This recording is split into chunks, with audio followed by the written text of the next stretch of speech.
Prema zapisima, ovo će biti jedno od najskupljih razdoblja u povijesti prirodnih katastrofa, tvrdi najnovije izvješće Ravnateljstva civilne zaštite. Svaka velika katastrofa ima smrtonosni obrazac.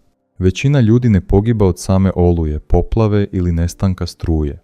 Oni umiru nakon toga od dehidracije, infekcije ili zato što ostanu bez svojih lijekova. Trenutačno manje od 1 od 10 hrvatskih obitelji posjeduje zalihe koje bi bile potrebne da prežive samo 3 dana u slučaju prekida opskrbnih mreža. Jedan jedini nedostajući artikl u ormariću može činiti razliku između udobnosti i katastrofe. Hrvatski Crveni križ upozorava da je većina domova opasno slabo opskrbljena čak i za najmanje krizne situacije. Zato ćemo danas proći kroz 7 hitnih stavki koje, prema Crvenom križu, morate odmah uskladištiti. To su alati, oprema i lijekovi koji će održati vašu obitelj na životu kada sve ostalo zakaže. Ostani sa mnom do zadnje stavke, jer nju gotovo svi rade pogrešno. 7. Oralne rehidratacijske soli i otopine elektrolita. Povraćanje počinje u ponoć. Do jutra kćerine usne pucaju, a oči postaju upale. Dehidracija brzo ovladava. Posežeš za vodom, ali sama voda je neće spasiti. Potrebni su joj elektroliti koje njezino tijelo gubi iz minute u minutu. Tijekom jedne teške domaće oluje, doktorica Ivana Kovač liječila je 10 djece u Slavonskom Brodu čije su obitelji, iako su imale vodu, ostale bez mogućnosti nadoknade izgubljenih soli i minerala. Djeca koja su primila oralnu rehidratacijsku otopinu su preživjela. Neka od one djece koja su pila samo vodu nisu preživjela. U slučajevima katastrofa, dehidracija ubija više ljudi nego sami događaji, a obična voda to ne može riješiti. Mehanizam je iscrpljivanje elektrolita. Kada bolest uzrokuje povraćanje ili proljev u situaciji s vodom, tijelo gubi natrij, kalij i klorid, minerale koji su neophodni za rad organa. Pitka voda razrjeđuje ono malo što je preostalo, stvarajući opasnu neravnotežu. Oralne rehidratacijske soli uspostavljaju tu ravnotežu u nekoliko minuta. Jedna kutija koja sadrži 20 vrećica košta oko 8 eura i može spasiti cijelu obitelj. Svaka pojedina vrećica pomiješana s vodom stvara rehidratacijsku otopinu medicinske kvalitete koja je identična onoj koja se koristi u bolnicama. Svjetska zdravstvena organizacija, WHO, naziva ovo jednim od najvažnijih medicinskih dostignuća 20. stoljeća. Ipak, manje od 1 od 10 hrvatskih kućanstava drži ovo kod kuće. Vrijeme je kritično. Čim nastupi teška dehidracija, otopine koje se uzimaju na usta više ne djeluju. Tada je potrebna intravenska tekućina, koja pak nije dostupna ako su bolnice preopterećene. Ali ako na vrijeme intervenirate s rehidratacijskim solima, možete potpuno zaustaviti taj proces. Tijekom razdoblja ekstremnih zimskih mrazova, obitelji koje su imale prašak s elektrolitima održale su svoju djecu zdravom, dok su drugi bespomoćno gledali kako dehidracija postaje kritična. Skladištenje je jednostavno. Vrećice u hladnim i suhim uvjetima mogu stajati 5 godina. Držite ih u kompletu prve pomoći, a ne zakopane u garaži. Kada netko pokaže znakove dehidracije, poput tamnog urina, vrtoglavice ili ubrzanog rada srca, imate minute za djelovanje, a ne sate za traženje. Ali rehidratacija pomaže samo ako dovoljno rano prepoznate znakove upozorenja. 6. Medicinski toplomjer i uređaj za praćenje. Vrućica skače u 3 sata ujutro. Dijete se doima užarenim, ali koliko je to točno vruće? Bez toplomjera samo nagađate. A pogrešna procjena tijekom katastrofe znači razliku između liječenja kod kuće i potrebe za hitnom službom koja više nije ni dostupna. Marko Totić, tehničar hitne medicinske pomoći, gledao je kako se ova noćna mora odvija tijekom velikih poplava u dolini Neretve. Obitelji nisu mogle utvrditi kada je vrućica opasna, a kada se može liječiti. Često smo dolazili djeci koja su već danima imala temperaturu od 40 stupnjeva Celzijevih. Roditelji su mislili da jam je samo malo toplo.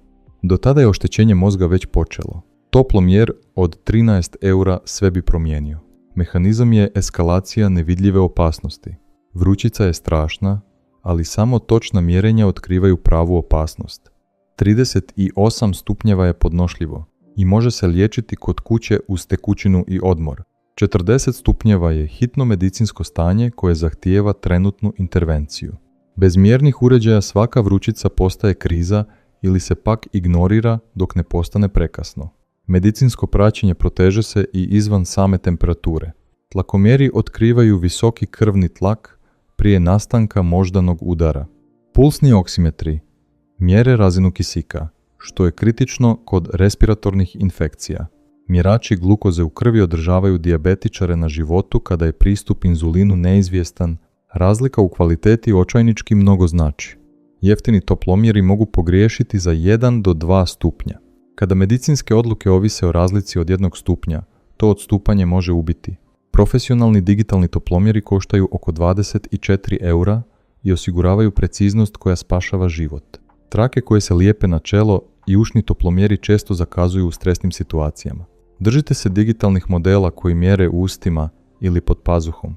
Ako vam sve ovo pomaže da promislite o svom planu za hitne slučajeve, svakako se pretplatite. Svaki dan pojednostavljujemo pripremu kako bi ona djelovala izvedivo, a ne vođena panikom. 5. Osnovni i hitni lijekovi. Bol poput munje prostruji očevom rukom u 7 sati navečer. Simptomi srčanog udara. Odmah mu je potreban aspirin. To mu može spasiti život. Preturaš po ormarićima i pronalaziš bočicu s 3 tablete kojima je rok trajanja istekao prije 2 godine. Silvija Kiš, medicinska sestra hitne pomoći iz Splita, mjesečno se susreće s ovim scenarijem. Obitelji zovu broj 112 zbog stvari koje bi mogle riješiti kod kuće da imaju osnovne lijekove. Ali tijekom oluja i poplava, kada hitna pomoć ne može izaći na teren, ovi pozivi postaju smrtna presuda. Crveni križ naglašava da lijekovi koji se izdaju bez recepta postaju spasonosni na razini onih na recept kada profesionalna pomoć nije dostupna. Mehanizam je sprečavanje kaskadnog pogoršanja simptoma. Neliječena blaga glavobolja postaje migrena, zatim povraćanje, potom dehidracija i na kraju hitno medicinsko stanje. Protuupalni lijek prekida ovaj lanac već na prvom koraku. Popis osnovnih lijekova je jasan: paracetamol, poput lupoceta ili panadola, za temperaturu i bol. Ibuprofen, poput neofena ili ibuprofena, za upale. Aspirin za srčane smetnje kod odraslih. Tablete protiv proljeva, poput imodiuma ili seldiara. Antihistaminici za alergijske reakcije. Antacidi za želučne probleme uzrokovane stresom. Laksativi za zatvor zbog promjene prehrane. Poznavanje doziranja dijeli pripremu od trovanja.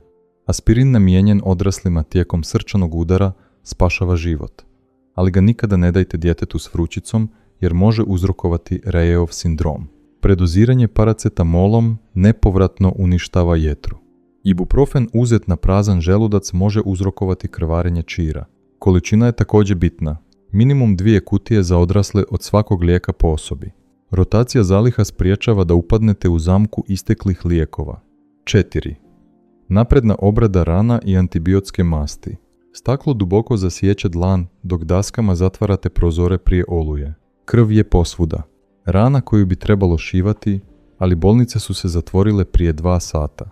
Bez odgovarajuće opreme za obradu rana, ovaj rez će se inficirati. Iz infekcije će nastati sepsa, odnosno trovanje krvi, a iz sepse smrt. Dr. Robert Varga, traumatolog iz Zagreba, gledao je upravo taj proces tijekom velikih šteta od oluje. Jedan izvođač radova porezao je ruku na krhotinama, zamotao je u prljavu košulju i nastavio raditi. 3 dana kasnije amputirali smo mu ruku. Pravilna obrada rane koštala bi 11 eura. Njegovu amputaciju naplatili smo HZZOU u vrijednosti od preko 80.000 eura. Mehanizam je bakterijska invazija i sistemska infekcija. Kada se koža ošteti, ulaze bakterije. U normalnim vremenima dobiješ antibiotik i ozdraviš. U vrijeme katastrofa, kada antibiotici nisu dostupni, tvoj se imunološki sustav bori sam. Pravilna obrada rane daje tijelu priliku za borbu. Preskoči ove korake i bakterije pobjeđuju. Hijerarhija obrade rane određuje preživljavanje. Prvi korak. Isprati čistom vodom radi fizičkog uklanjanja bakterija. Drugi korak. Antibiotska mast, na primjer betadine ili tirosur, radi stvaranja kemijske barijere. Treći korak. Sterilni zavoj za sprečavanje naknadne infekcije. Četvrti korak. Praćenje znakova infekcije, poput širenja crvenila, crvenih pruga, vrućice ili gnoja. Trebaju vam još i flasteri koji umjesto šavova skupljaju zjapeće rane, takozvani steri strip, zatim sterilne gaze, medicinska ljepljiva traka ugodna za kožu i traumatološke škare za sigurno rezanje odjeće. 3. 90-dnevna zaliha lijekova na recept. Tvoja majka prima inzulin 2 puta dnevno. Imaš dozu dovoljnu za 5 dana. Ljekarnu je odnijela poplava. Najbliža otvorena ljekarna udaljena je 300 km preko neprohodnih cesta. Gledaš kako joj razina šećera u krvi raste, znajući što slijedi. Ljekarnik Edi Nagy preživio je ovu noćnu moru u jednom odsječenom naselju nakon razorne oluje. Dijabetičari su unutar nekoliko dana upali u ketoacidozu. Srčani bolesnici doživjeli su smrtonosne srčane udare kada AM je ponestalo lijekova za snižavanje tlaka. Kod onih s epilepsijom počeli su nekontrolirani napadaji. Sve bi to bili smrtni slučajevi koji su se mogli spriječiti da su uskladištili svoje recepte. Mehanizam je homeostaza ovisna o lijekovima. Tijelo se naviklo na lijekove koji održavaju kritične funkcije. Tablete za tlak sprečavaju pucanje krvnih žila. Lijekovi za štitnjaču sprječavaju kolaps metabolizma. Ako preskočite doze, vaše se tijelo ne prilagođava postupno, već katastrofalno kolabira. Pravilo od 90 dana spašava živote. Domaća regulativa obično ograničava količinu lijekova koju možete podići odjednom, ali u dogovoru s obiteljskim liječnikom i uz objašnjenje pripreme za civilnu zaštitu, većina liječnika će propisati sigurnosnu rezervu. Rotirajte zalihe kako biste izbjegli bacanje. Prvo koristite najstarije lijekove, a najnovije zadnje. Pazite na skladištenje. Inzulin zahtijeva stalno hlađenje, neki lijekovi za srce gube učinkovitost na vrućini, dok lijekovi za napadaje gube djelovanje pod utjecajem vlage. 2. Sveobuhvatan komplet prve pomoći s naprednom opremom. Kost se potpuno lomi u 4 sata poslije podne. Sinova ruka stoji pod neprirodnim kutom. Kost se vidi, krv se skuplja. Izvlačiš komplet prve pomoći i u njemu nalaziš nekoliko flastera, jednu gazu iz 2015. i medicinsku traku koja više ne lijepi. Tamara Farkaš, gorska spašavateljica u HGSS-u, stalno vidi ovaj obrazac pogreške. Ljudi kupe osnovni komplet prve pomoći za auto, a zatim ga nikada ne dopunjuju niti održavaju. Kada se dogodi stvarna trauma, imaju opremu za posjekotinu papira za ozljedu koja bi zahtijevala podvezu, odnosno turniket. Osnovne kutije prve pomoći rješavaju manje posjekotine i ogrebotine. Katastrofe uzrokuju teške traume.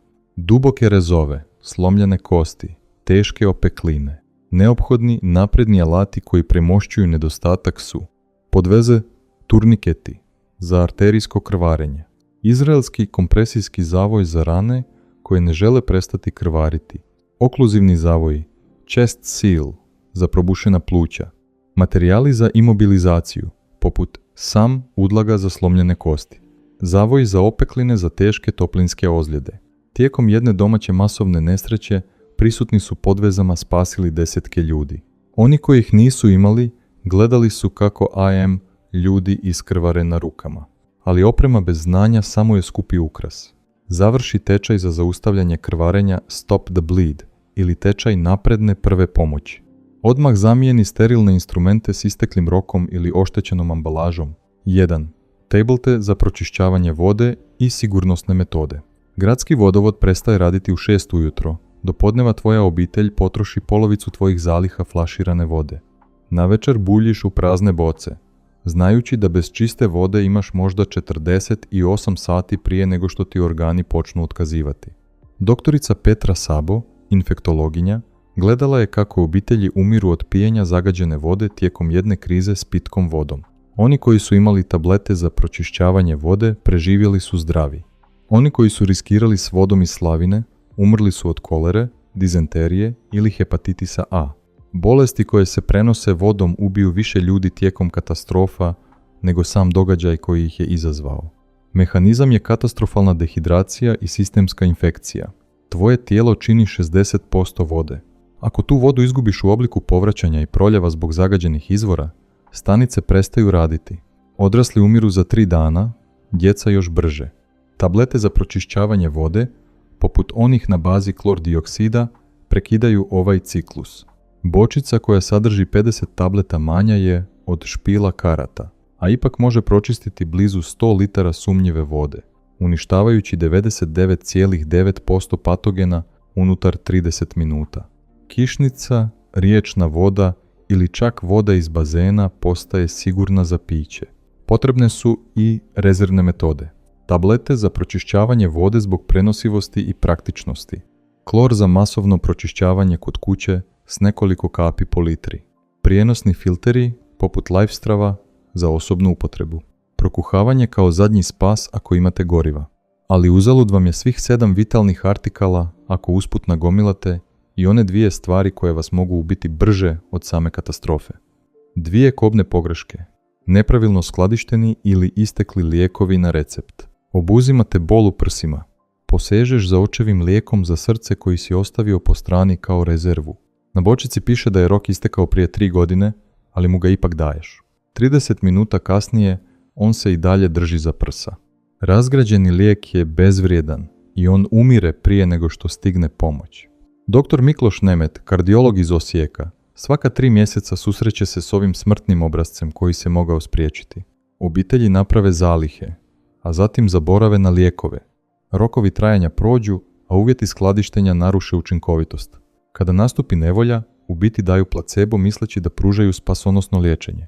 Neki lijekovi štoviše stvaraju toksične spojeve. Određeni antibiotici postaju otrovi koji oštećuju bubrege, a aspirin se razgrađuje na tvari koje uzrokuju krvarenje u želucu. Kršenje pravila skladištenja uništava čak i lijekove kojima nije istekao rok. Primjerice inzulin, pohranjen iznad 25 stupnjeva Celzijevih ili smrznuti EpiPen. Držite lijekove u klimatiziranim unutarnjim prostorima. Oslanjanje na medicinske pripravke koji zahtijevaju hlađenje. Struja nestaje u petak ujutro. Do subote navečer tvoj ohlađeni inzulin već je 30 sati izvan zone sigurne temperature, ipak ga daješ jer je to jedino što imaš. Tvoja razina šećera u krvi ne reagira. Do nedjelje upadaš u dijabetičku ketoacidozu jer si se pouzdao u pokvareni lijek. Reka Horvat, edukatorica za dijabetes iz Rijeke, mjesečno savjetuje obitelji koje su se našle u takvoj situaciji. Problem je mehanizam. Molekularna stabilnost ovisna o temperaturi. Inzulin, neki antibiotici i biološki lijekovi zahtijevaju stalno hlađenje, obično između 2 i 8 stupnjeva Celzijevih. Kada dosegnu opasnu zonu, počinje razgradnja. Može izgledati potpuno isto kao ispravan inzulin, ali je zapravo neučinkovit. U slučaju nestanka struje, hladnjak, ako se ne otvara, u najboljem slučaju drži hladnoću 12 do 24 sata. Drugog dana vaše su medicinske zalihe ugrožene. Potrebno je investirati u rašhladne torbe ili sustave hlađenja isparavanjem, poput friotorbica, koje održavaju temperaturu bez struje. Lažni osjećaj sigurnosti ja imam rezervu.